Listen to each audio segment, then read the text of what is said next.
Here I've got Motorola Razr from 2019, and let me show you how to activate and use portable hotspot on the following device. So at first you have to open list of all apps, then find and select the settings, go to network and internet, and then click on hotspot and tethering. So if you would like to activate Wi-Fi hotspot, just click on Wi-Fi hotspot and activate it by tapping on the indicator. That's it, now it's active. And then if you would like to switch it off, just click here again. You can also change the network name and the password. So if you would like to change hotspot name, just click on the tab name samely, delete the current one and enter a new one. Tap on OK to save it.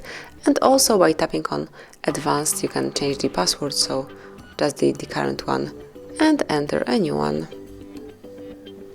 Tap on OK to do it. Just remember that the password must have at least 8 characters.